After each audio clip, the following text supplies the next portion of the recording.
Let's begin this recap. The story starts with a woman whose legs are bleeding. This bleeding is caused by shattered pieces of a glass bottle. People who are nearby started whispering amongst themselves. They attributed the cause of the injury to the maid, suggesting she was clumsy. The maid, hearing this, looked at the injured woman. There was fear in her eyes, as she seemed to expect some form of punishment. However, the blonde-haired woman made a simple request. She asked the maid to bring bandages for her leg. The maid agreed to this request and quickly left the area. The blonde-haired woman then turned her attention back to the people who were her guests. She apologized for the disturbance that had occurred. She then excused herself, stating she needed to attend to her injury. This act of excusing herself, despite it being against proper social conduct, caused confusion among the people present. They found it difficult to believe that Arya, the blonde-haired woman, was behaving in such a manner. Her behavior suggested she had manners, which was unexpected. She appeared to be a different person. Arya proceeded to walk into the hallway. As she walked, she could hear the people's loud whispers. She acknowledged the truth of their whispers, confirming that she was not the Arya they were familiar with. Mel, it is good to see you again. I acknowledge that I owe you a lot. Therefore, I wish to repay you for everything that has occurred. She then recalled a past event in her life. In this past event, she was detained as a criminal. This detention occurred in the town square. Following this, a cold command was issued. The command was, have the criminal lift her head. A rough movement then occurred. This movement forced Arya's chin upwards. Cain then stated, I expect you are aware of your crime. You should be thankful that this is all for your benefit. Arya began to tremble as Cain continued speaking. His voice remained unwavering as he said, your tongue has expressed malice and has slandered many individuals. It will be purified, and you will no longer be able to engage in such acts. Simultaneously, children who were part of the audience began whispering among themselves. They said, hey, mister, let us see. The guard responded, no, I am unable to allow that. Seeing something like this can result in a curse. The children persisted, saying, we will only look for a short period of time. The guard then stated, there is poison on the villain's tongue. It is necessary to keep it tightly bound with salt. In this manner, a child replied, you are a scaredy cat, mister. Following this, the children giggled among themselves. They exclaimed, no fair. Their giggles could be heard throughout the area. Arya's mind, however, was in a state of confusion. I am unable to recall how things resulted in this situation. I am unable to think clearly. She exhaled slowly. Currently, my only desire is to be at peace. A voice then interrupted her thoughts. Brother, I have information that I must convey to Arya. Cain then turned towards her. You are unable to do so, Mel. Not to this criminal. Mel pleaded. She then uncovered her head and said, it is partially my fault that Arya has ended up in this situation. Cain asked, what do you mean, Mel? You are... Mel's voice became softer. She then stepped forward and said, Arya accused me of being a thief, pushed me down the stairs, and also attempted to poison me recently. However, all of those events could have occurred because I did not do enough. Cain paused, hesitating. Mel, that is, she continued, please allow me to say my final goodbyes to Arya. If you are able to understand my feelings, even to a small degree. Murmurs began to spread throughout the crowd. They asked, why is she struggling in that manner? Why is she acting in that way all of a sudden? Perhaps she is scared now that she is in front of the very person she attempted to kill. However, Arya shook her head. Her voice trembled as she said, not it. She struggled against the weight of her past memories. She thought, Mel, I did not perform any actions that were incorrect. This entire situation is my responsibility. Before I became aware of it, I had transformed into a person with negative qualities, and I am now receiving punishment for causing you torment. I offer my apologies, Mel. I am filled with shame. Subsequently, Mel approached her and leaned closer. Arya thought, I am so filled with shame that I am unable to make eye contact with you. She then raised her gaze and observed Mel's expression, which was characterized by happiness and pride. This surprised Arya for a moment. Then, Mel initiated a statement. Arya, I have been withholding this information, but I wish to communicate it to you. A sound, resembling a sneer, interrupted the previously tense atmosphere. You are a foolish woman. How could you be so unaware? Arya's breathing became rapid and shallow. Mel continued, all of the individuals who served you as servants were, in reality, serving me. She raised her face and stated, they were instructed to harass you, correct? I, and the individual who instructed them to perform all of those actions. You unfortunate person. Murmurs began to spread amongst the observing crowd, similar to a fire rapidly spreading. Wow. Mel is offering prayers for Arya, the individual who attempted to poison her. As expected, she is a saintly person. Mel's facial expression remained unreadable. Subsequently, with a smile that conveyed cruelty, she continued, would you like me to explain the reason for my actions? The reason is quite simple.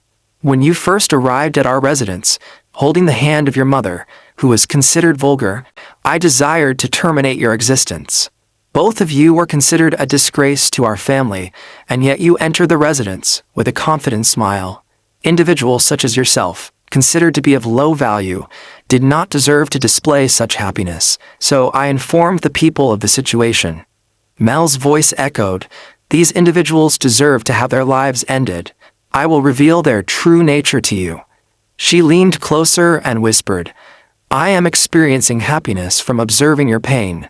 A sharp sound, resembling laughter, followed.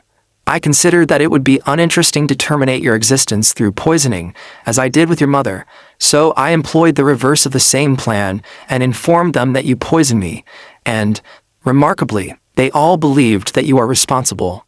Mel's voice became rough and cracked. You had performed numerous negative actions previously, so no one questioned your culpability.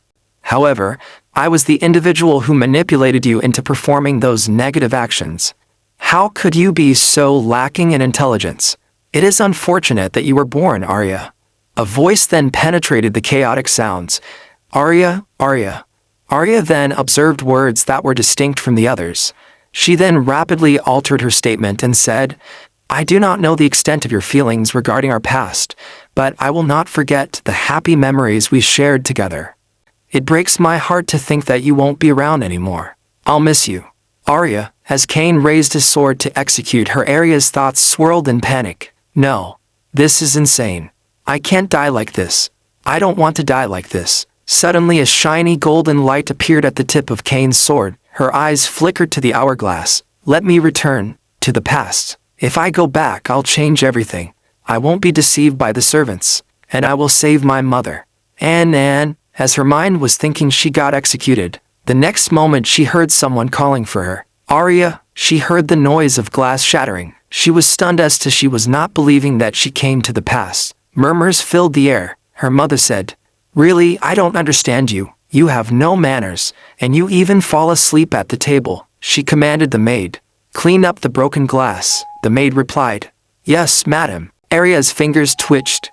If I've really come back. Then Miel asked concerned, Arya, are you all right? Arya turned, locking eyes with Miel. If I have a chance to pay you back for what you've done, I should take it, right? She smiled, the way you wanted me to be, like a true villainess. Then she said, Will you pass me the handkerchief, Jessie? Later Arya was in her room when Jessie was tending to her wound. She thinks Jessie. She was the one servant who looked after me and gave me advice. Arya recalled accusing her.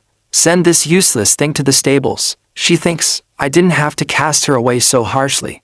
I'm sorry, Jessie. Tears welled up to her eyes seeing the Jessie asked, Are you unwell, Miss Arya? She thinks I should have at least refrained from pulling out her tongue. Then she said, No, I only yawned because I'm sleepy. Jessie nervously said, Oh no. I'm sorry that it took me so long to tend to your wound. You seemed so tired during dinner and yet. Arya replied, No, it's fine. Thank you. I want to rest now.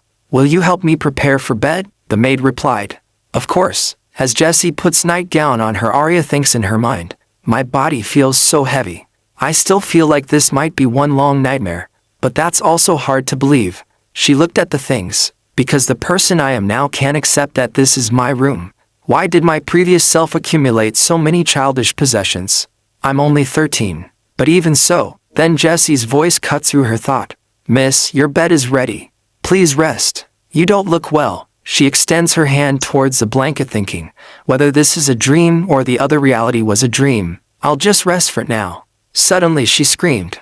Jesse flinched hearing that and turned to her. Miss Arya? Arya shouted, yanking the cover. Jesse?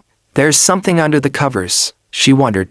Did Miel do something? Then they puts the cover aside and saw a broken hourglass. Jesse said, Oh, Miss Arya, this is... Arya filled in. An hourglass? Jesse told. It was on your bed since before your meal. I was sure that I had put it aside safely. I'm sorry, miss.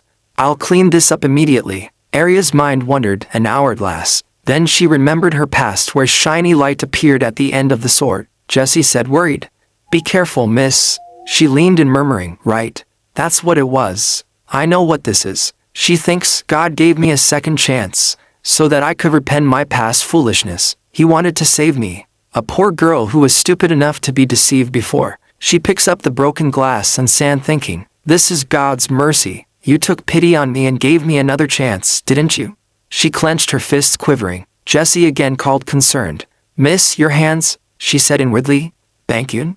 Thank you. You've shown me such grace after I died a pitiful death. I will repay your kindness and do my best in this life. Merciful God. Tears came to her eyes as she was thinking, I will not live a life of regret this time. I promise. Jesse was still oblivious as to what was happening to her. Arya thinks, I will make all those who led me to my downfall so miserable and wretched that they would choose death over continuing on. That is what I shall do. Thank you for giving me this chance for revenge.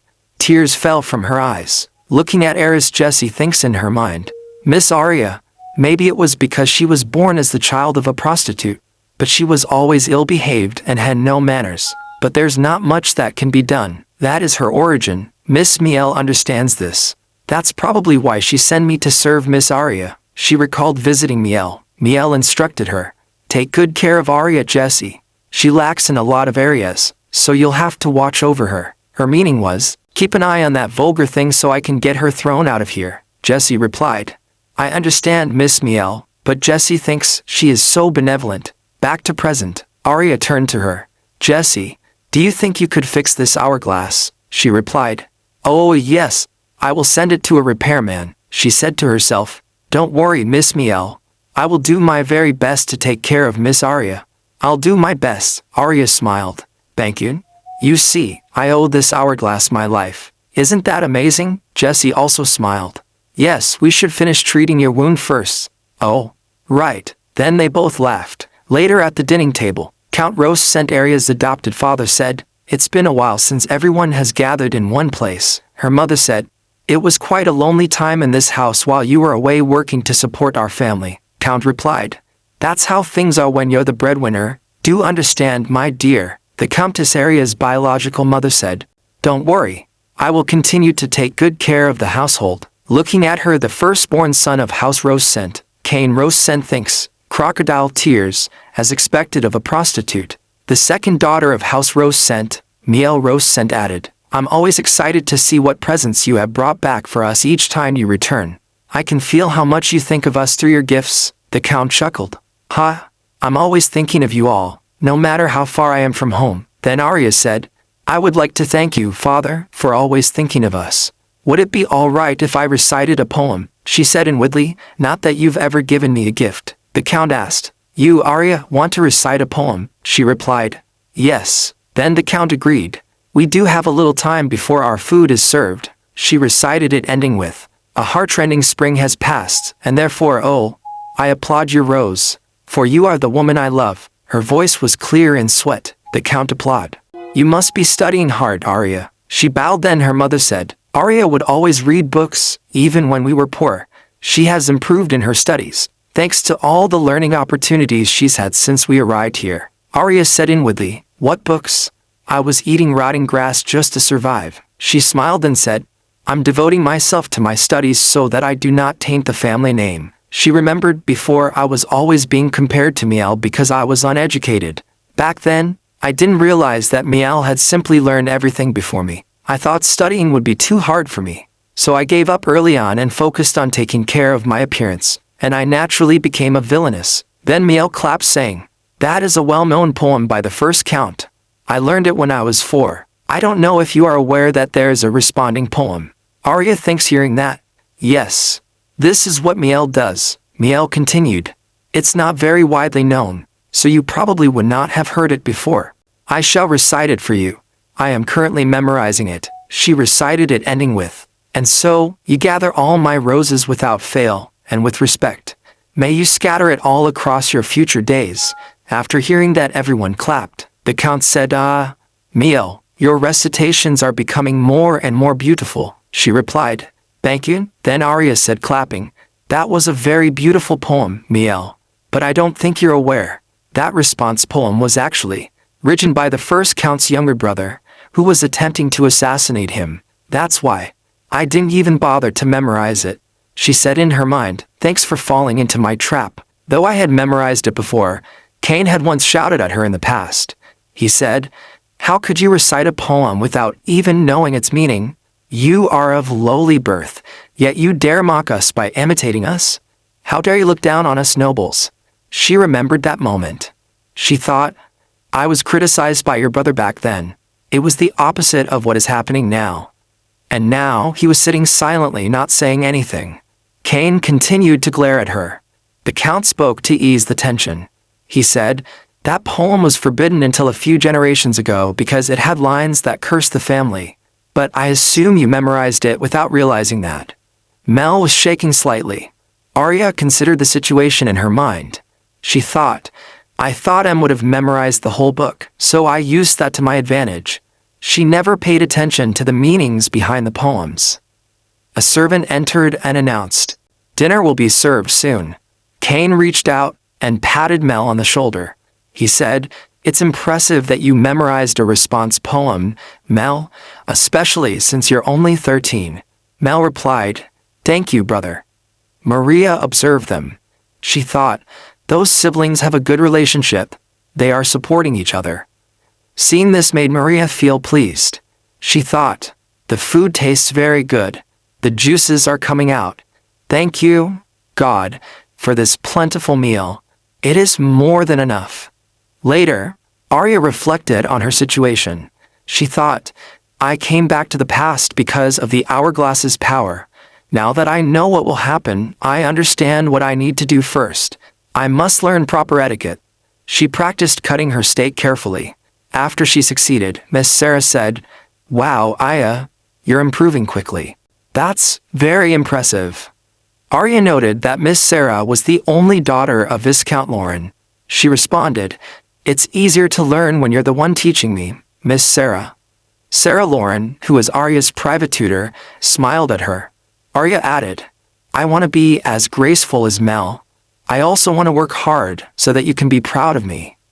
Touched, Sarah placed a hand over her heart. "Arya, goodness," she said inwardly, "I really mean it. Please take good care of me, future Marquise. You are to be Marquis Vincent's wife in the future, and you were said to love children a great amount. So I'll exploit that love and use it as a foothold to expand my influence. In my past life, I wasn't able to follow a single rule of etiquette before dying. I didn't even try to learn the rules because I didn't think I needed to.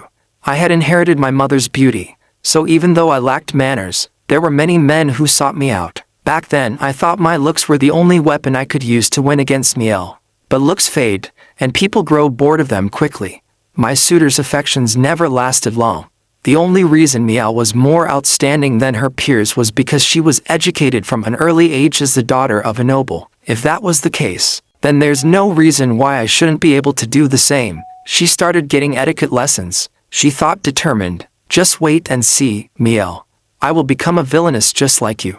No, I will surpass you and become the perfect villainess." She gracefully drank tea. Looking at her, Sarah thinks, "She's such a bright and innocent child." She recalled meeting Arya first time. Arya hugged her happily, saying, "Hello, Miss Sarah." "Oh, Arya."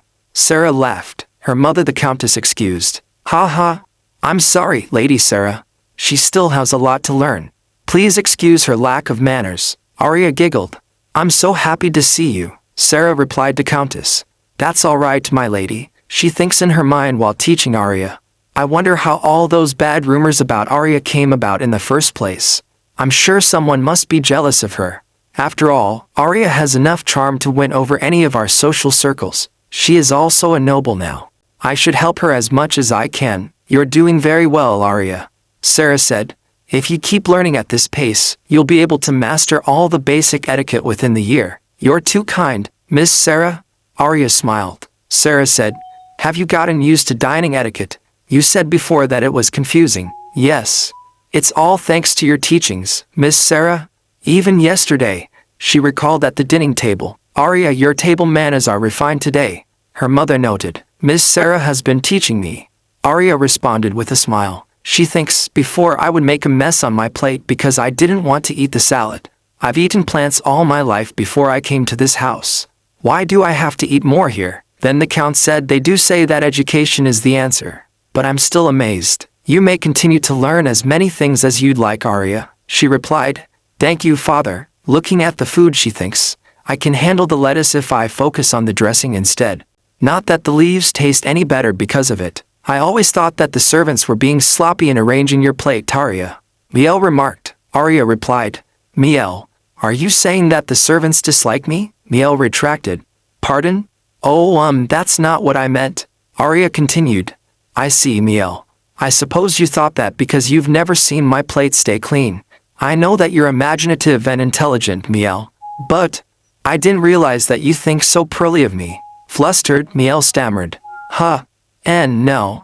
It was just a joke. Then the Count cleared his throat. Ahem. Miel, from now on, please think more carefully before you speak. You've hurt your sister's feelings. I'm sorry, father. And, Arya, Miel said, shaking. Arya shook her head with a smile. I didn't mess up the salad, and I also cut the steak evenly, her mother remarked. You did an exceptional job, Arya. Back to Miss Sarah, Arya said. Miss Sarah, there's something I really want to learn from you, Sarah asked. By all means. If it's something that I can teach you, I will. What might it be? Arya smiled. I want to learn embroidery, she remembered. It's a well-known story. The reason Marquis Vincent and Sarah ended up meeting was because he saw one of her handkerchiefs. The embroidery on it was so beautiful that he was at a loss for words. They say that being skilled with your hands is a sure sign that you will make a good wife. And with such talent, Sarah was able to become a model wife for many of the other ladies. Later in her room while lying on bed, Arya thinks flapping a piece of cloth. It is said that if a man carries around a handkerchief given to him by his wife or daughter, he will be blessed with good health and longevity. It's a silly notion fit for nobility. How can this flimsy thing protect anyone? Fluttering the cloth, she thinks, well, it is easy to take advantage of nobles because they're so vain. Because I suddenly went from living on the streets to being a count's daughter. I couldn't understand the nobility at all. And I couldn't accept a lot of things about being a noble myself. This society didn't welcome me with open arms either. She resolved, thinking, so this time, I'm going to try and blend in as naturally as I can. I'll ruin them little by little so they don't notice. After all, that is why God gave me a second chance. Later Miss Sarah was instructing her. Good. Now wrap that thread around the back. Arya showed her. Like this? Sarah replied.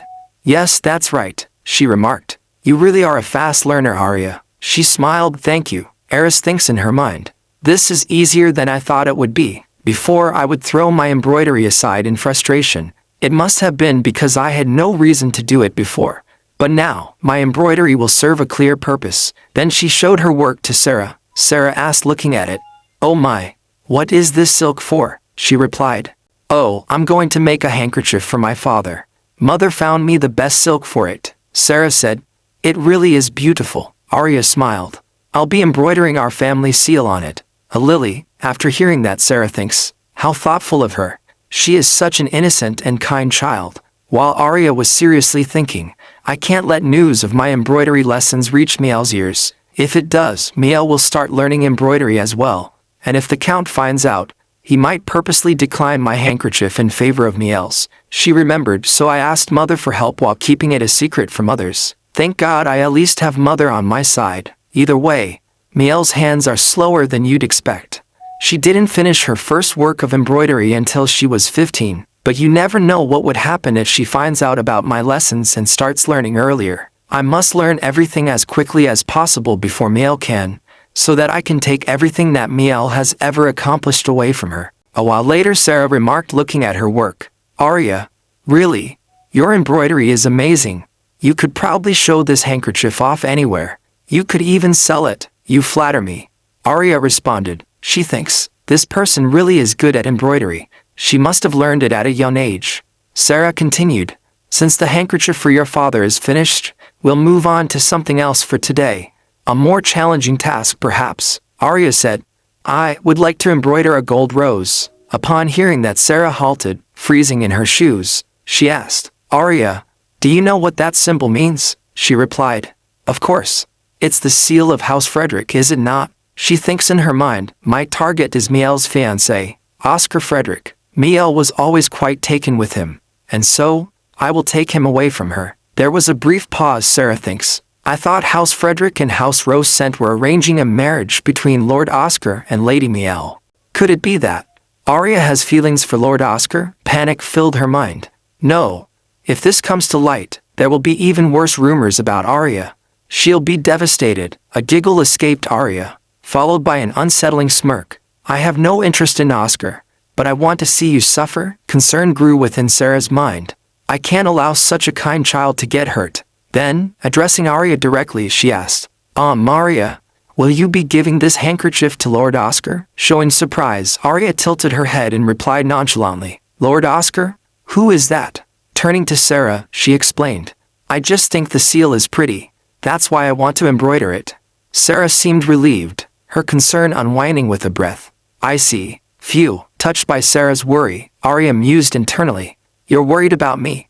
You're such a kind person. You don't even realize that I'm using you. She repeated the thought again, her emotions wavering between guilt and strategy. Sarah said, I'm sorry for suddenly bringing up something silly. Shall we embroider a rose today, then? Come and sit next to me. To this, Arya responded warmly. Yes, please. Elsewhere, Oscar stood outside, feeling the chill of the evening wind.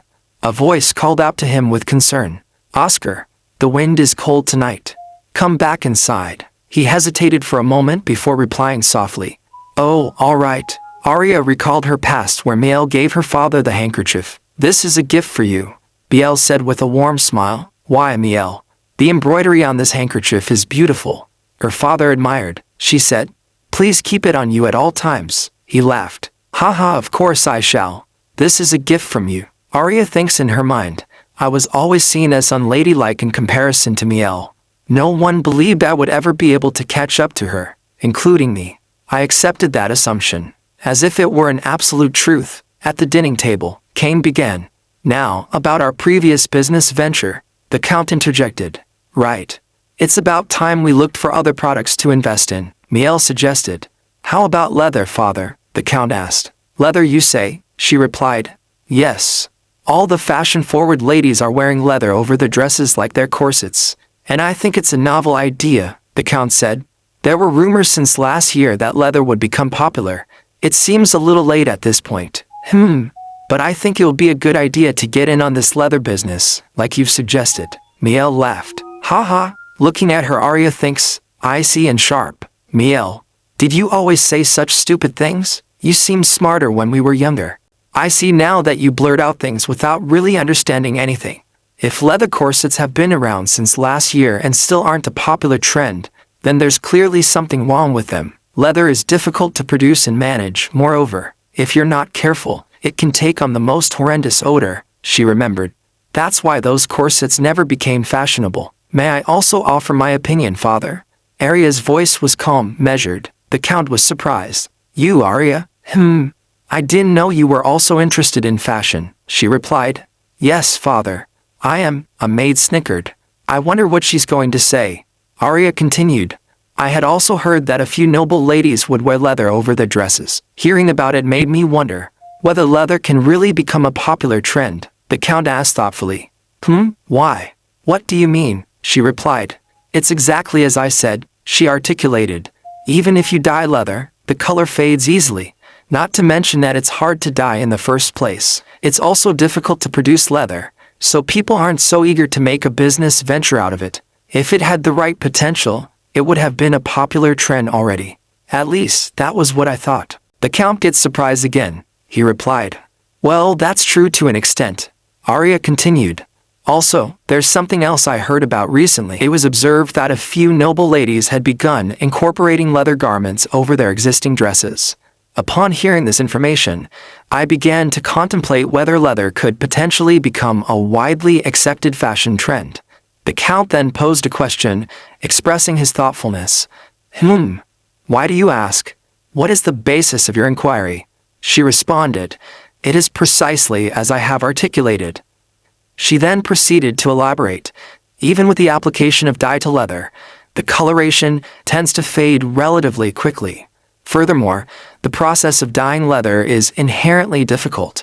Additionally, the production of leather is a complex endeavor, which results in a lack of enthusiasm among individuals to establish a business venture centered on it. If leather possessed the necessary potential, it would have already achieved widespread popularity. This, at least, is the conclusion I have reached. The Count, once again displaying surprise, replied, "Well, that is accurate to a certain degree." Arya continued her explanation. "Moreover, there is additional information that I recently acquired. In the recent past, the princess embarked on a vacation to the northern region.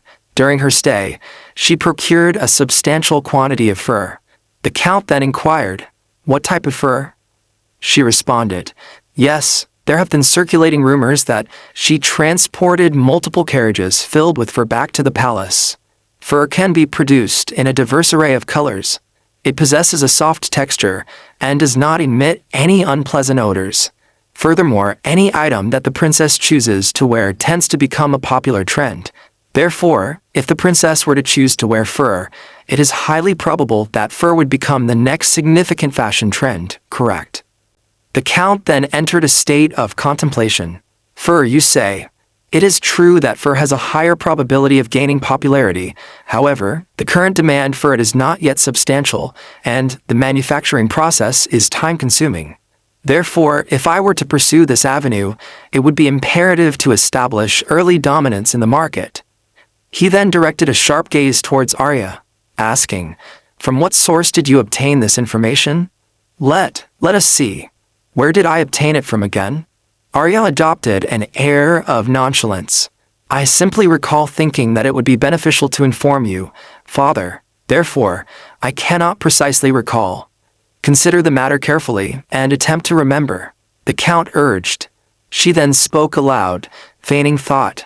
Who is it again?" She then thought to herself, "Would it not be more efficient to dispatch someone to investigate?" Subsequently, the Count gestured towards his attendant. Observing this, Arya thought, "Yes, that is correct. That is the more rapid method." A subtle smile played upon Arya's lips. If he were to adhere to her suggestion, his subsequent success would be entirely attributable to her. Conversely, if he were to disregard her suggestion, the responsibility for any lack of success would fall upon him. In either scenario, she would not experience any loss. She then offered a playful smile, saying, "My apologies, father, I am truly unable to recall." I understand." He cleared his throat. "Ahem. It is difficult to believe that I was nearly influenced by the words of a child." "Oh, father." We all spoke in unison. "More importantly, I located a hairpin that was given to me by you during my younger years." The Countess then made a remark. "Oh my, that is quite an elegant hair ornament." The cow responded with laughter. "Haha, this particular ornament features a pearl. Pearls were a fashionable item during that period." Kane then added, "It appears that it would still be suitable for you today, Mel." The room became filled with the sound of conversation. The echoes of past and present moments mingled together. The conversation then drifted, however. Arya's thoughts remained focused elsewhere. Subsequently, the Count prepared to depart for matters concerning the fur business. As she observed the figures departing, Arya noted with a sense of satisfaction, it appears that he did indeed dispatch someone to verify the rumor regarding the princess. He has already formulated a decision, and is in the process of proceeding to acquire the furs. He truly possesses the characteristics of a businessman. As the carriages were prepared for departure, the Count stated, "I shall now depart. I express my apologies for being unable to remain for a period longer than a few days." Cain then bowed, saying, "I wish you a safe journey." Mel added, "You must refrain from exerting yourself, father." He responded with a chuckle, "Haha, very well, very well. Please take care of yourselves as well." As he prepared to depart, Arya suddenly stepped forward and grasped his hand. "I have an item to present to you, father." Arya then produced a handkerchief bearing the house seal. A momentary expression of surprise appeared in his eyes as he accepted the small embroidered cloth from her hands. She then stated, "My stitching is still somewhat imperfect, therefore, I am slightly embarrassed, but I believed that you would require this for your extended journey." She then smiled, saying, "Have a safe journey." Her mother then examined the item closely. She stated, she had expressed an intention to engage in embroidery, therefore, I procured some silk for her, but this item is of a higher quality than I anticipated. The Count then examined the item, saying, "Haha, this is quite a remarkable gift. I will value this item," he stated with finality. She then responded with a giggle, "Haha, I am pleased that it meets with your approval, father." Subsequently, turning her attention to Mel and Cain, Arya inquired, "Would you both like me to create one for you as well?" Mel, "And what about you, Cain?" Cain barely gave her a glance. "No, I do not desire one." "Oh, is that so?" Arya's internal monologue was light and playful. In truth, it was inconsequential whether Cain desired one or not. Her primary objective was to observe Mel's expression of defeat. Mel then trembled. "I also do not require one." "Very well, that is acceptable," Arya responded, her voice containing a hint of amusement. Following the departure of the carriages for business, the door was forcefully closed behind Arya. Mel's composure then fractured. She began to throw items within her room in a display of anger. Meanwhile, Arya simply observed, "How many tutors has Mel declined to receive instruction from today?" Well, after observing the quality of my embroidery, she would likely be dissatisfied with any tutor of lesser skill.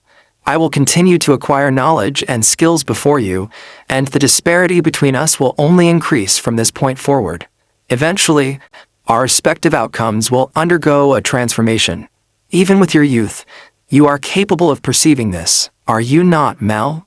Subsequently, Arya was reclining in the shade alongside her mother in the garden. Her mother then remarked, "This tea possesses a pleasant fragrance." "You are correct," came the response. Her mother then stated, "When I observe you recently, I am inclined to believe that it is an appropriate time for you to begin seeking a husband." Arya then responded, "However, I am only 14 years of age." Her mother then stated, "You will soon be 15. A woman's period of youth is brief. During my own youth, circumstances were quite challenging. I was required to maintain the satisfaction of every patron in order to ensure my survival. It was a demanding occupation. Even men who possessed genuine intentions of love eventually ceased to seek my company. They were all just talk," the reminiscing continued. "On the other hand, there was a baron who turned and walked away as soon as he heard that I was pregnant with you." The nerve, Arya's voice was sharp as she said, "Then you should have gotten rid of me." The response was cold and matter-of-fact. "I would have. A child would just be a burden when you're trying to survive in a place like the streets. That country bumpkin wouldn't have taken me. Even if I had gotten an abortion, a sip of tea seemed to soften the atmosphere. Well, I did regret giving birth to you at the time, but things worked out well in hindsight, did they not?" Arya asked. "Did they?" The response was firm. "Of course. A count with a domain and high status is better than a mere baron from the countryside, don't you think? I had to struggle for a few more years, but that's all in the past." Then she turned to the maid. "The tea has cooled down. Brew us some more." The maid complied. "Yes, madam." Then Arya thinks in her mind, "I suppose you were only able to make it off the streets because of how you are, mother. I'm just grateful that you brought me along to the manor without casting me aside." Before I was a useless fool and couldn't do anything to stop your death. The topic shifted abruptly. You know, it seems that Miel has taken an interest in the first son of House Frederick. There was a dramatic pause. Then Arya replied, You mean Lord Oscar? Her mother said, Yes. I hear he's in the same year as Cain at the academy. Miel was begging us to invite him here. The house of Count Rosent and the house of Duke Frederick. It's the perfect union. Of course, House Rosent has 2 daughters now, she remarked with a chuckle. Arya replied, That's true. Came the laughter in return. As the laughter subsided, her mother's voice softened, addressing Arya. I only wish for you to be happy. Arya thinks in her mind. Don't worry, mother. I'm prepared to ruin Miel, at the very least. They say that people feel happiness through comparing their lives to the misfortunes of others. The wind stirred cool and sharp. It was a quiet end to their conversation. After a few days, Arya was having tea with Sarah. She thinks in her mind, Cain has gone off to the academy, and Miel has shut herself in her room with her embroidery. None of the people who usually look at me with contempt are around. I can't help but smile. Seeing her happy, Sarah asked, Did something good happen, Arya? She replied, I think many good things have happened lately. Of course. Out of all those things, meeting you was the best thing that happened, Miss Sarah. Sarah looks touched. Arya thinks, looking at Sarah. There are many ways in which I can use you. You're really helpful, you see. Sarah smiles brightly and continues. I have some exciting news for you today, Arya. What is it? She asked, curious. She said, In a few days I will be holding a small tea party with only my close acquaintances, and I would like to invite you too, Arya. Sarah wasn't well connected at all before she married a marquis. But now, she's acting like a proper noble. Sarah continued, You're such a lovely little lady, Arya. I would like to show you off to all my acquaintances. She hesitates, but Sarah seems eager, almost too eager. Everyone is positively lovely. Won't you come? She asks again. There will be good tea. She adds as a final lure. Hearing that, Arya thinks, she's inviting me to prove those rumors false. The prostitute's daughter is jealous of the count's daughter and harasses her every day. She takes after her mother and her nasty disposition. That sly minx is trying to ruin House Rosent. Poor Miel has no choice but to cry herself to sleep every night. Those rumors, they're all true. That was all in the past, but the truth is the truth, except that last rumor about Miel. Well, I suppose it's about time I dispel those rumors. Sarah continues, It'll be good for you to meet new friends. You don't leave the manor often, so people don't know what you're really like. Arya replied after thinking. I'm not sure that I'm worthy of such an event, but since you're inviting me, Miss Sarah, I will humbly accept and join you at the tea party. Sarah beams. Wonderful. I'm sure everyone will welcome you with open arms. She smiles at her, grateful. Thank you, Miss Sarah, for a lot of things. Now, first things first. She decided she needs to pick out a dress. She called. Jessie, the maid replied. Yes, Miss Arya. After opening the wardrobe, she said, Throw away all these dresses. Jessie blinks. Pardon? Then quickly complied. Oh yes, my lady. Arya thinks in her mind, popping on bed. Even Jessie realizes these clothes should be discarded. In the past, I was probably the only one who didn't. Who even made all these flashy dresses. I bought them just because they were in stores, without knowing a thing about fashion. Jessie suddenly speaks up. Oh, Miss Arya. About that hourglass, Arya asked. The hourglass? Is it fixed? She said. Yes. Shall I go collect it after I dispose of these dresses? Arya shakes her head. No. I need to go out to buy new dresses, so I'll pick the hourglass up myself. Just help me get ready. She thinks, it's probably best that I don't let other people touch the hourglass too often. It saved my life, so I should treat it with care, Jessie cautiously said. But Miss Arya, if you throw away all your dresses, you'll have nothing to wear out. Only your dressing gowns are left. She gasped, stunned. Gah. That's right. Nobles have separate outfits for indoors and outdoors. How troublesome. Back when I lived on the streets, I only had one outfit. But now, I can't wear those tacky dresses again. There must be something else I can wear, somewhere in this house. Just then, an idea strikes her. Miel and I are similar in height. Jessie watches in confusion as she changes her mind. Jessie, please put those dresses back in the closet, the maid asked. All of them, she replied. Yes, all of them. You can leave once you're done. As Jessie leaves, Arya rummaged through the room, looking for something. I know I kept them around here somewhere to light my scented candles. Finally she found, my matches. She struck a match to light and fire broke in her room. Arya shrieks. Seeing the fire, Jessie entered the room, saving her. Fire! Miss Arya, water is fetched in a panic. The dresses catch fire, flames licking the fabric. Arya acting cried. I was trying to light my scented candles, she says weakly. But the match was so hot that I dropped it. Jessie and the maids whisper among themselves, concern evident in their eyes. She must have been so scared. Poor thing, it's a relief that only the dresses caught on fire. She's still a child, after all, her mother said. It's okay. You're young, so you can make mistakes like this. It's a relief that it didn't turn into a bigger fire, Arya whimpered. I was going to go out, but all my dresses have been burnt. Her mother glances at her. You can't leave in a dressing gown. Then we should find you some clothes that belong to someone with a similar build. Everyone turned to Miel, so she flinched. The Countess thought to herself. She's become more ladylike lately, so she must not have wanted to wear the childish dresses she already had. They were a bit flashy, even in my opinion. Arya turns to Miel and put on a pitiful expression. Miel. I'm sorry. I didn't want to cause you any trouble, but then this happened. I suppose you wouldn't want to lend me your precious clothes. That's understandable. She let out a small sigh. You don't have to force yourself if you don't want to. I'm fine with that. It'll be embarrassing, but I can go out in my dressing gown and return home quickly, so you needn't worry. Upon hearing that, the maids whisper among themselves, a noble going out in a dressing gown, is that even allowed? Oh no, she continued. I'll be quick about it so I don't bring shame to our family. No one really knows my face anyway. The maids whisper to each other. The murmurs and whispers grow louder. Is Miss Miel Mac going to lend her a dress? Miss Miel is colder than I thought she'd be. Oh no. If she leaves dressed like that, it will bring shame to the family. Arya thinks if I had thrown a tantrum like before, the servants wouldn't have been this sympathetic. Now that I know there's a more effective way of getting what I want, I won't react so childishly anymore. Miel finally gave in. Fine.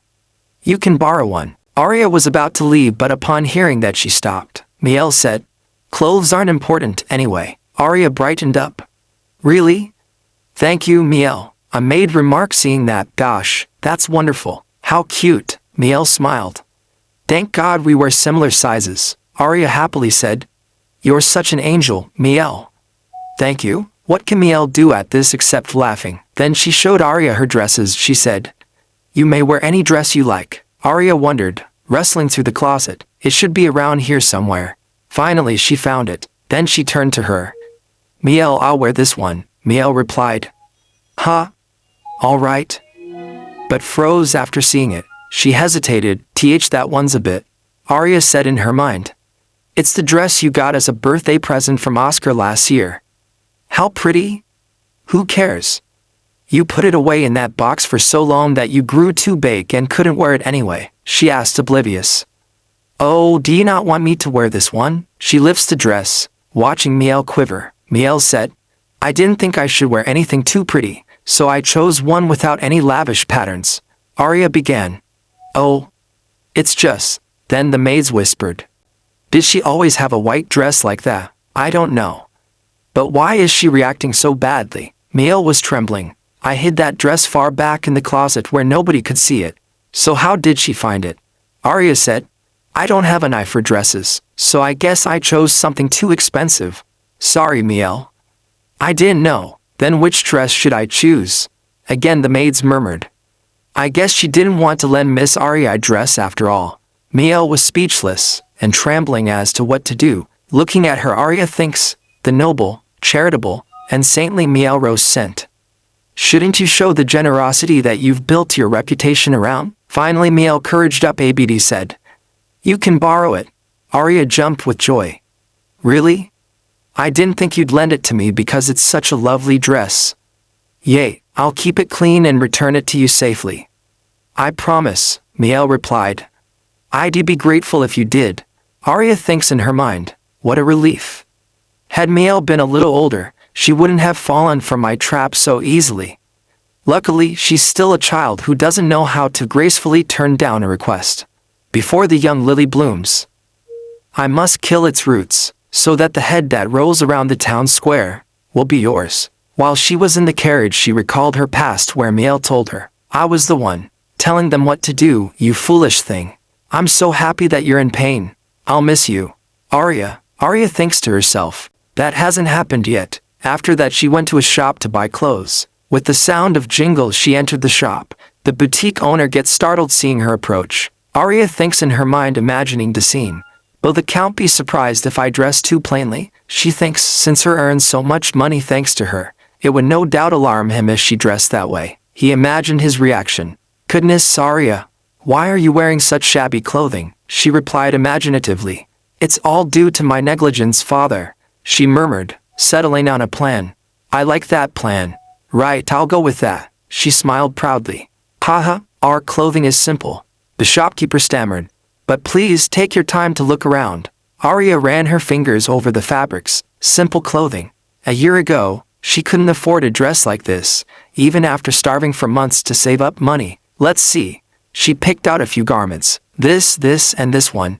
This too. We have more classy pieces upstairs. The shopkeeper suggested hesitantly. She replied, It's fine. Please package everything, including this item. The owner dashed away saying, All right away, miss. Please enjoy these refreshments while you wait. She glanced at the tray of snacks. When did he bring this out? You don't have to eat those, miss. Jessie whispered. The quality is a bit. In the past, Arya would have died for cookies like these. She couldn't imagine having enough food of any kind to fill her stomach. A few moments later, a sharp voice rang out. Your items have been packaged. Thank you for waiting. When she gets outside, she saw children playing on the streets. She recalled herself and those children, playing and giggling. A newspaper vendor called out, Newspapers on loan, 5 shillings for 10 minutes. Catch up with important news for just 5 shillings. Arya's eyes narrowed, recalling her past. Hans, now, are you selling newspapers? Hans grinned. No, I'm loaning them out to customers. It's cheaper than buying them. This way, I can earn as much money as I want with just one newspaper. Arya exclaimed. Wow, that's amazing. I want to sell newspapers too. You can't be serious, Arya. Hans laughed. If you start selling them, we'll become rivals. Actually, it doesn't make me that much money, he admitted with a chuckle. Few days later, Hans got hit by a carriage. Looking at the scene, people whispered, Isn't that the kid who loans newspapers? Oh dear, it looks like he's been hit by a carriage. One mentioned, They say he ended up dying. That Hans. Arya's expression darkened. She said, Jessie, tell that boy I'll pay him a month's worth of earnings for that newspaper, and whenever a new issue is printed, buy a copy for me. Jessie nervously replied, Pardon?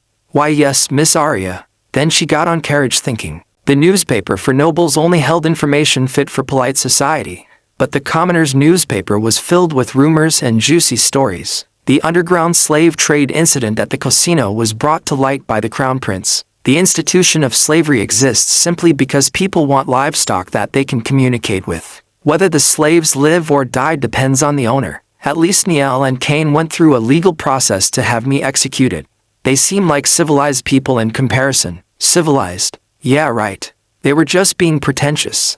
Like any noble, though that was a weakness she could exploit. Her mind was racing thinking about all of that. Anyhow, she didn't know much about the casino's slave trade incident when she was young, but she did remember there was a lot of talk about the Crown Prince solving the issue. It'd probably be too hard to get the Crown Prince on her side. Even when she was most active in social circles, she never caught a glimpse of him.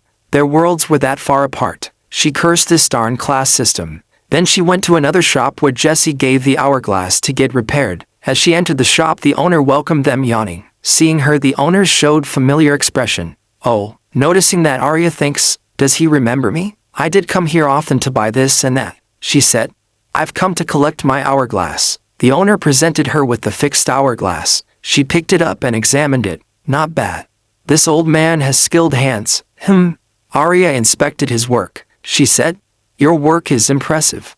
I'm very pleased. The hourglass was shattered, yet you repaired it so well, the owner replied. Thank you. Then she turned to the maid. Jessie. She handed over extra coins. You're paying me double?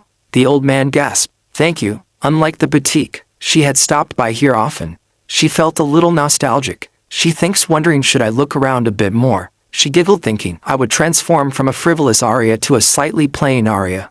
A lady who tried her best to learn. Even though she knew little about the world of nobility, I need to keep changing in that direction if I want to lower the noble's guard. Suddenly someone entered the shop and passed by her. She flinched and shivers. As her heart raced, she thinks, what was that? There isn't anyone who would have a reason to look my way. But something feels off. Then her guard turned up, saying, Miss Arya, should we head back to the manor? Arya nodded, turning quickly.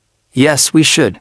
I have nothing more to attend to here. She felt relieved. For some reason, she felt like she was in danger. She thinks in her mind, I finally got a new start in life. I can't fall into danger now and jeopardize that. The shop owner bowed to her as she was about to leave.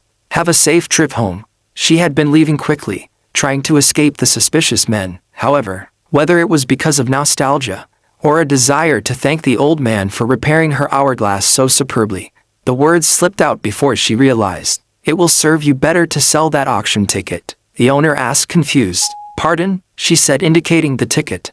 You won't be able to use it. Looking at the flustered old man, she thinks. A ticket for an auction hosted by the casino.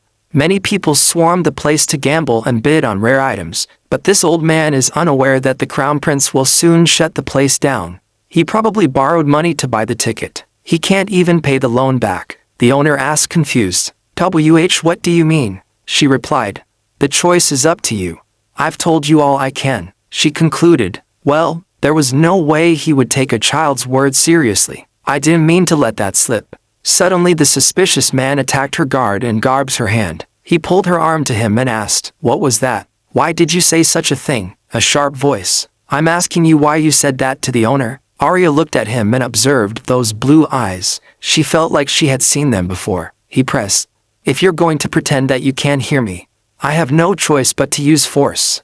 His gaze hardened. Arya was stunned for a moment, wondering, what's going on? Who is this man? Where did he come from all of a sudden? He squeezed her hand tightly. Then she observed the situation, looking around. She thinks, I was caught off guard when he grabbed me.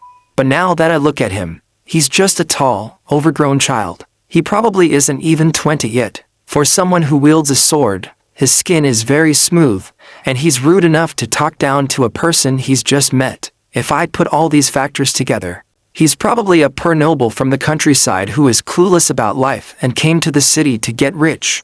So that's why he reacted to what I said earlier. I paid so much money for the same ticket, yet I can't use it anymore. That's what he was probably thinking. Then he said, You look composed. Arya began. Hey, you seem more capable than my guards. Do you think a young girl like me will be able to run away just because you let go of my wrist? I think you're using a little too much strength here. She pressed. If you want to hear my answer, release my arm. He asked, surprised. What? She said. It hurts. What are you going to do if I can't use my hand properly after this? He released her hand and said, There. Now answer me. Patting her hand, she said. I heard rumors that the casino is going out of business. The person asked. What? She explained, going away. Viscount Lupre made several reckless investments and lost a great deal of money, so there are rumors that he's about to sell off the casino and make a run for it. Is that all you wanted to know? Then, he interrupted. Wait, if you're lying, I won't let you live. He showed his sword. She smiled. How will you know what the truth is? They're just rumors, after all. He kept silence for a moment, then said, You have a point. After she left in carriage, the person with his companions observed. The seal on that carriage is that of House Rosent, he said. I saw that she was wearing the golden rose of House Frederick as a brooch on her ribbon. His companion replied, Then she's probably Lady Miel. I think I heard that there were talks of marriage between House Frederick and House Rosent. Count Rosent brought in another daughter after getting remarried, but she's rumored to be a basket case. The first person said, Miel, you say. I believe it means honey in the olden tongue. It's a name. That doesn't suit her, and she seems familiar. Have I seen her somewhere before? His companion asked. Should we get someone to follow her? He replied. No. We know who she is, so it's fine. There isn't anything more we need to find out from her. First, we need to sort out that casino. His companion gets flustered. Do you really believe what she said? She could have just been joking. Besides, we don't have enough information right now, so our plans aren't ready yet, he retracted. Whatever the outcome, it'll be better than letting Viscount Lupre run off to seek help from abroad. Even if our plans change a little, it'll just be a slight nuisance. At the moment, there's no place with better business than the casino, he pondered, saying. This is the first time someone other than us has claimed that it will close down. His companion laughed. Technically, we'll be the ones to shut it down. Ha ha. So, when are we going? He replied. Today, his companion jolted. Today? But that's so sudden, he said. We'll finish all arrangements within the hour and head straight in. His companion agreed. Understood. We'll start preparing immediately. Then Arya returned back to the manor, where Jessie greeted her. Welcome back, Miss Arya, she said, playfully laughing. I'm home. It's been a while since I've been out. While I was away, I had a frightening incident happen to me. The guards behind her paled, thinking, will we get fired? She thinks in her mind, a guard that doesn't protect their master, or even attempts to protect them. She plopped on the sofa thinking, ugh, what useless bastards. I have half a mind to ask mother to fire them without recommending them elsewhere, but using this to my advantage is also a possibility. The guards were nervously fidgeting. Arya turned to them. It might be because I haven't gone outside in a while, but I forgot that commoners can be quite rough. Things could have ended badly, don't you think? One of them jumped, saying. Why yes, the other whispered to him. You idiot. She's saying we're useless. Arya playfully acted. Oh dear, you both look paler than my wrist is right now. Gosh, my hand aches. Both of them trembled, feeling caught. She added. Your opponent was higher in skill, so there was nothing you could have done. Is that right? Anyhow, this water is a bit lukewarm. She picked up a glass and winked to Jessie. Oh, if only someone could fetch me some cold water. That would be lovely. Both of them dashed to get water. I'm getting that water first. No, I will. Looking at them flustered, Arya burst out laughing. Wahaha. Jessie, could you wait outside for a minute too? The maid replied. Yes, of course. I'll fetch some refreshments. After she left, Arya went and opened the door to her secret place. Her mind was reflecting as to what had happened. I really could have been in danger today. I should return this dress to Miel quickly. My height, hair, and eye color are similar to Miel's, so he won't immediately realize that it's me. If I tell Miel that I got compliments wearing her dress, she'll want to make sure people know it's hers and will wear it out a lot more, though it really is her dress. By doing that, I can pass off any bad impression of me to Miel. She puts the box with the hourglass in safe. Then the guard rushed back with water. While receiving it, she laughed. I thought I would die of thirst. She smiled, saying, please keep up the good work. She thinks, because I now know the future, I'm that much more afraid of not being prepared for it. So I will work to make you both my faithful dogs. Of course, if I never see him again, that would be the best outcome. The guards laughed nervously. Haha, we're in your debt. Thank you, Lady Arya. Later, Arya told Miel, Miel, you know that dress? I got so many compliments about how pretty it was, even though it doesn't belong to me. She then offered a verbal response stating, regardless, I am the individual who rightfully possesses ownership of this particular dress. Arya then directed her thoughts internally. Mel was in the process of going to a certain location while wearing that dress. That is correct, Mel. Proceed and display that dress as much as you desire. Furthermore, please accept responsibility for all the suspicious occurrences that I orchestrated while wearing that dress as well. Arya was engaged in a lesson with Sarah. Sarah then stated, the upcoming gathering will consist of 6 individuals, including myself and you, Arya. Consequently, I believe that handkerchiefs would serve as suitable gifts. Arya then posed a question, her tone indicating surprise. Gifts? Sarah then provided a response. Oh, that is correct, I apologize. You had mentioned that this is your initial tea party at a gathering of ladies. It is customary for us to exchange our personally crafted items with one another in order to strengthen our bonds of friendship. Given your exceptional skills in needlework, Arya, you should prepare several embroidered handkerchiefs. Arya then recalled a past piece of information. I had been informed that family members could also exchange handcrafted items. Therefore, I conveyed this to my mother, but she responded with a scoff, questioning, why would I need to engage in such an activity when I already hold the title of countess? If she were to engage in this activity with Mel, she then imagined herself in the place of Mel and stated, "Your embroidery is beautiful, Mel." Mel then provided a soft response, "It is a representation of my feelings towards you, Arya." In actuality, the situation would likely unfold in this manner. Arya thought, and then stated aloud, "Your embroidery is beautiful, Mel, although the only aspect of it that possesses beauty is the thread that you utilized." Mel then responded sharply, "It is a representation of my feelings towards you, Arya. Could you please depart to a distant location and cease to exist?" She concluded, "Would precious stones not constitute more suitable gifts?" I am uncertain, however, given that the act of gifting handcrafted items is the established custom, I should adhere to it. Sarah then presented a handkerchief to Arya, stating, "Therefore, I designed this utilizing the seal of the Empire. Shall we commence the creation of additional ones for the ladies?" She then responded, "I would like that." She then resolved, "In any case, given that I am once again engaging in embroidery, I should seize this opportunity to conspicuously display my skill to Mel." Subsequently, she presented a handkerchief to Mel and stated, "I apologize. I am aware that you indicated that you did not require a handkerchief, but I genuinely desired to give one to you, Mel, so that I could strengthen my connection with you.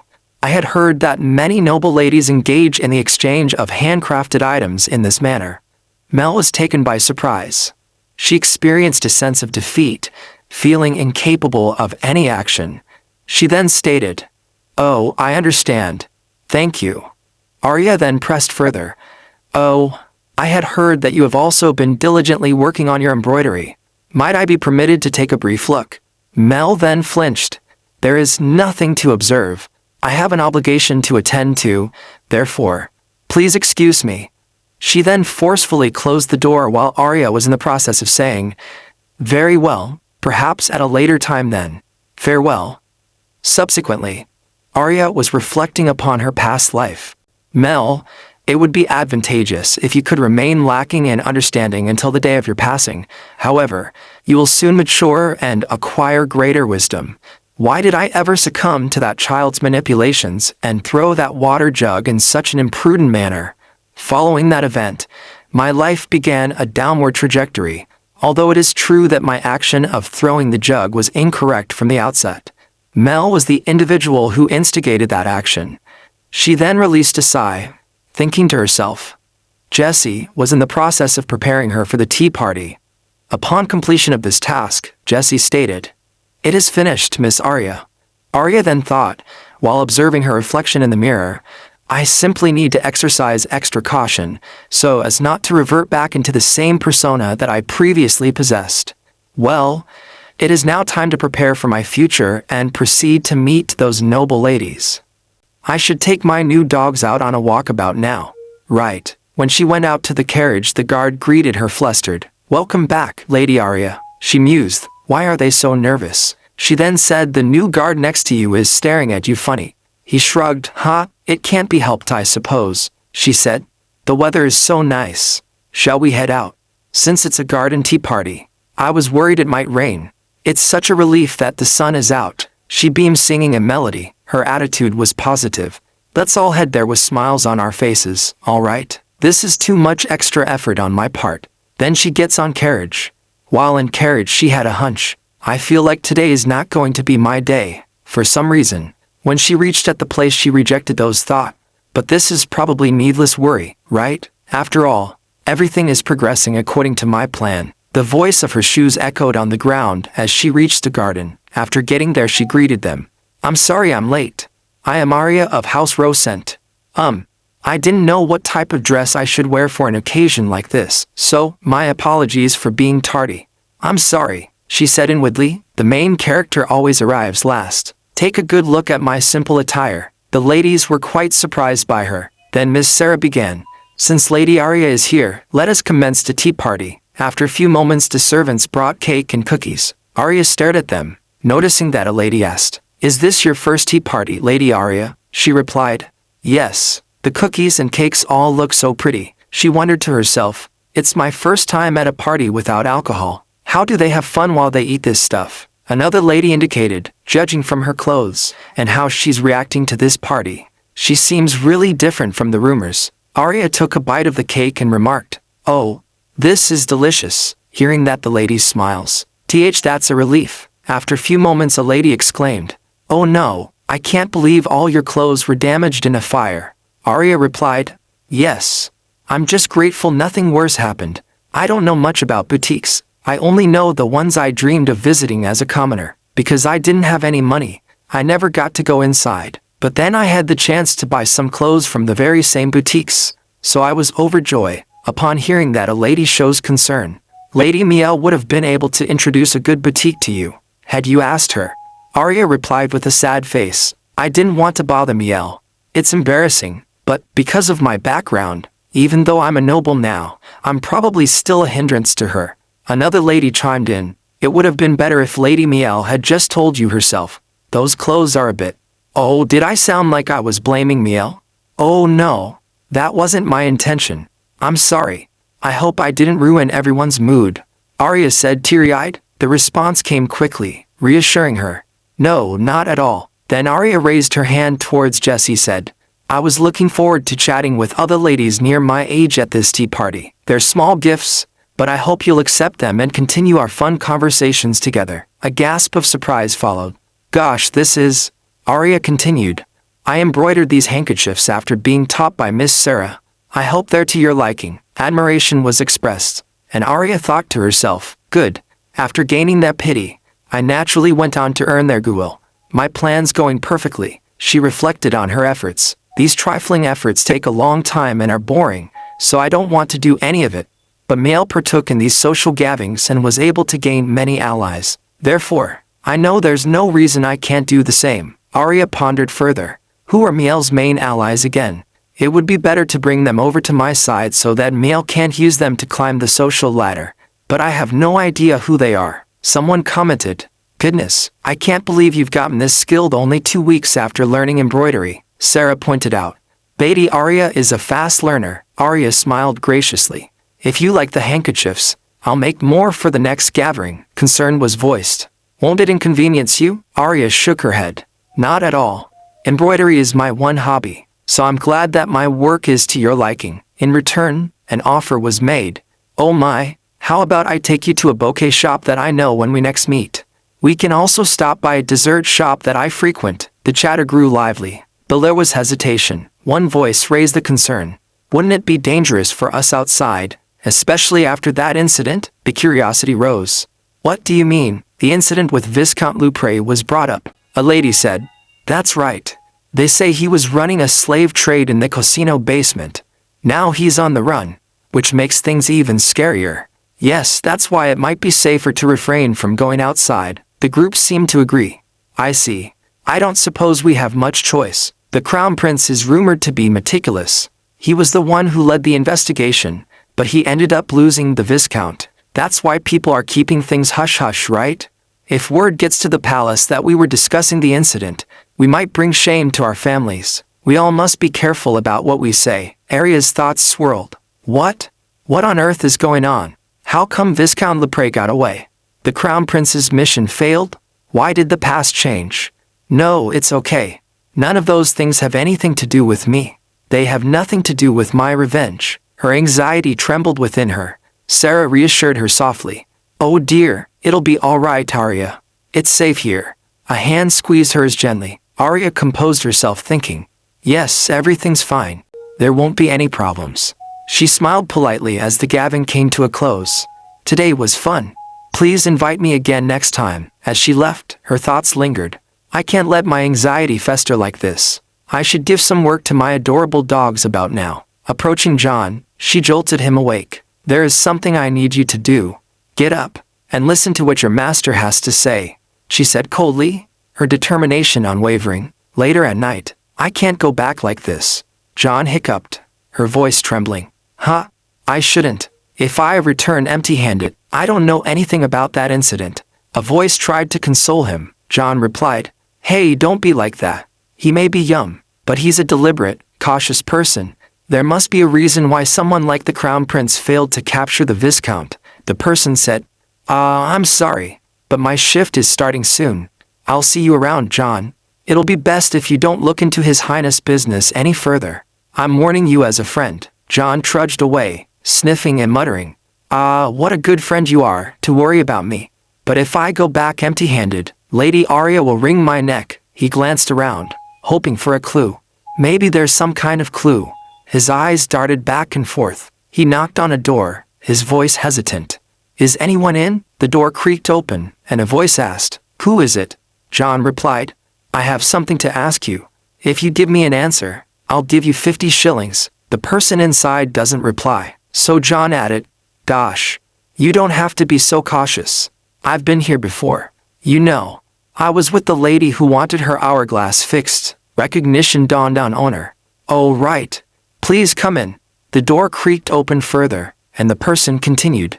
Thanks to that lady, I resold that auction ticket and was able to repay the money I borrowed. John replied. Did you now? That's good to hear. Then the shop owner offered him a glass asking, by the way, is the lady not with you today? The host offered him a drink, and he accepted. Thank you. Oh yes, I'm alone. I had some personal matters to tend to. He gulped down the drink. As soon he did that, his head fell on table. Then the Crown Prince and his companions appeared there. The prince instructed.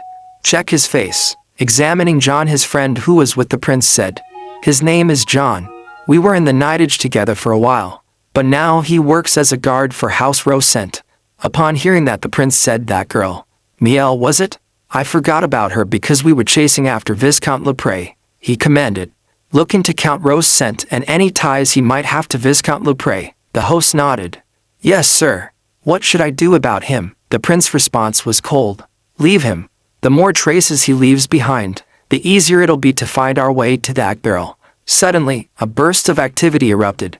We've found him, the prince shouted. Move out. The next day John showed up to Arya. Arya spared him. He was surprised. He asked, What did you just? Arya replied, I said you can go. Don't show your face again until I call for you. Right. You should go keep an eye on Miel. John asked. You mean Lady Miel? Arya nodded. Yes. Did you do as I asked yesterday? John replied. Yes, of course. There wasn't anybody who asked about you by name, but if anyone does ask, I am to say that you're the daughter of the Rosent family and nothing more. Arya raised her hand, dismissing the host. That's right. You may be excused. Jessie gave him some coins as a reward. Her frustration boiled over. That useless piece of trash. He went all the way to the area around the casino and still didn't find out anything? There was a commotion there last night because they caught Viscount Lepre at a nearby tavern. I don't know if he's lying or he's just downright stupid. That trash. She sipped her tea, her mind racing. Whatever, I can just cast him aside, and that'll be that. Either way, Viscount Lepre has been caught, and the past is back on track. Now I'll move forward with my plans again. Then she visited her mother. Looking at her mother getting ready, she thinks, I see she's polishing her weapon like any other day. Her mother said, I don't have much time, since I'll be going out in a little bit. Arya sparkled with resolve. It's nothing much. I just wanted to ask you to assign me a private tutor. The request surprised her mother. A private tutor? You were firmly against it before, her mother remarked. Well, I suppose you have changed as of late. Arya smiled. Yes. Then her mother asked, Have you thought of someone in particular? Arya gave her a list. I would like to learn about the liberal arts, history, and literature. So I looked into some people. She thinks to herself, you can't garner any attention in social circles simply by being a little skilled at embroidery. It's time I started expanding my connections, little by little. Her mother looked at the list and expressed doubt. I don't think these people will be much help. I knew when you chose Lady Sarah from House Lorraine, but it seems you really don't have an eye for these things. They're all from the families of mere viscounts and barons. Arya smiled, her confidence unwavering. She remembered. These women end up marrying their sons off to ladies from high-ranking families and rise in social status in the future. To be more specific, they showed interest in having me as a daughter-in-law until they realized I was cast aside by a count, so they eventually sent their sons off to marry more docile ladies. Right now, those women still want to tie me to their sons somehow, so they will try their best to win my favor, and that will make it easy for me to make more connections. Her mother said, I don't think these women are very knowledgeable. Arya replied, well, I can't share Miel's private tutors with her. So her mother said, when it comes to her studies, Miel is in a different league altogether. I understand. If these are the people you want, so be it, she instructed the maid. Send each of them a letter, Arya said in her mind. You probably can't be bothered to look around for someone better. Arya smiled modestly, her thoughts racing, but the fact that mother doesn't care that much has always served me well. Her new tutor greeted politely. Hello, I am Celine from the house of Viscount White. Arya responded warmly.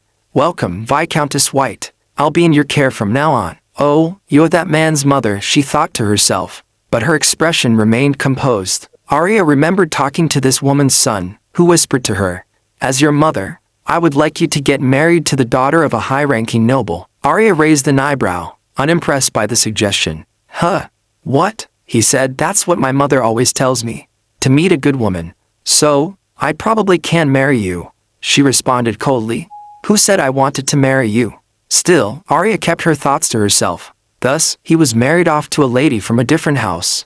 He had no wish to marry in the first place but was pretending to be all serious by himself. Why do all mothers think the same way? The lesson commenced. The tutor attempted to explain a basic arithmetic concept. That's right. If you have 3 cookies and add another, there will be 4 total. Therefore, 3 plus 1 equals 4. Arya nodded mechanically but thought sarcastically. Wow. I see. How stupid does she think I am? After a moment, the tutor said with sincerity. I've only just met you today, but I can see that the bad rumors are all simply gossip. You have started your studies a tad late, but I will do my best to teach you. Please leave it to me. Arya smiled and replied courteously. Haha, you'll probably have to help me a lot, Miss Celine, the tutor chuckled. Goodness, you don't need to address me so formally. Please just call me by my name. You can be more casual. But Arya firmly declined. No, I couldn't possibly do that when I'm being taught by you. I don't need to be as nice to her as I am to Sarah, she thought. So I should just be polite and leave it at that. As the lessons continued, Arya observed the women in her circle. These women are all trying to get in my good graces. It's a bit overwhelming. The lessons themselves are helpful. Your sons only pursued me for my looks, so I'll never give them a chance. But none of you know that, do you? So you all should just keep working hard to win my favor. Arya composed herself and dismissed these thoughts. Her expression turned sharp and focused. The only man I'm after is Oscar. My only motivation is to get in Niel's way. I'll do my best to ruin things and take him from you, Niel. Your pain equals my joy. Later, during an encounter with Sarah, Arya's mood seemed to shift. Sarah noticed and commented, Oh my, you've made a mistake, yet you're still smiling, Arya. Did something good happen? Arya replied with a light laugh. I have some new tutors now. I'm surprised you noticed. Sarah beamed. I can easily tell, from looking at you. Arya replied. It's thanks to you, Miss Sarah. After being taught by you, I realized how fun it was to learn something new, Sarah remarked. They must be good tutors, Arya agreed with a smile. They're very honest and full of smiles and laughter. Sarah's kind words continued. That must be because you're a bright and kind person, Lady Arya. Arya responded with a calculated thought. You're such a kind person. Sarah, that's probably how you won that cold Marquis over. The embroidery on that handkerchief was just the catalyst for your encounter with him, she concluded warmly. But out of all my tutors I like you the most, Miss Sarah. Sarah blushed, touched by the sentiment. Goodness, Arya. She hugged her affectionately. I like you very much, too. I hope you can meet someone nice and be happy, Miss Sarah. Sarah smiled sweetly. Thank you, Arya, but her ulterior motives were, because then, you can become a powerful ally of mine. It's so easy to deceive you. You really are the best, Miss Sarah. Later at the dining table, Arya looked at Miel, who was looking down. Arya pondered for a moment. Maybe her embroidery isn't going too well, or is she bothered by all the people coming in and out of my room? Either way, seeing how worn out you look fills me with joy. She smirked to herself. Miel will probably just write another letter whining to Cain. She can only be comforted by her brother, who is stuck in a dormitory at his academy. She really is a pathetic fool. Determined, Arya thought, I will continue to increase my knowledge and power and ruin talks of your marriage to Oscar through the very same methods you used to ruin me. A quiet giggle escaped her lips as she rolled back and forth in excitement. I'm so excited. Nothing would make me happier. Hearing a commotion outside in the garden, Arya turned her attention to the window. It's noisy outside. Is someone coming? She called for Jessie. Jessie, I think we have a guest who will arrive soon. Will you find out who it is? Jessie responded dutifully. Yes, Miss Arya, Arya mused. The Count wouldn't return home without sending word first, and it's the weekend, so it shouldn't be any of the tutors. Who is it? As Arya settled onto her bed, her thoughts drifted, and before she realized it, she had dozed off. Sound of the clock woke her up. Ugh, I'm hungry, she mumbled. As a noble, I follow a strict daily schedule, so I automatically get hungry around this time. She called out softly. Jess, huh? Was I not asleep that long? The guest still hasn't arrived. She decided to go downstairs considering. I think I should ask for an extra servant who can run little errands for me. The silence in the house struck her as strange. It's way too quiet. She heard Jessie's urgent footsteps approach. Miss Arya. Jessie's voice was filled with urgency as she blurted out. Lord Kane has returned, along with Lord Oscar. Arya thought to herself. Even without hearing the urgency in Jessie's voice, I could immediately tell who the mystery guest was.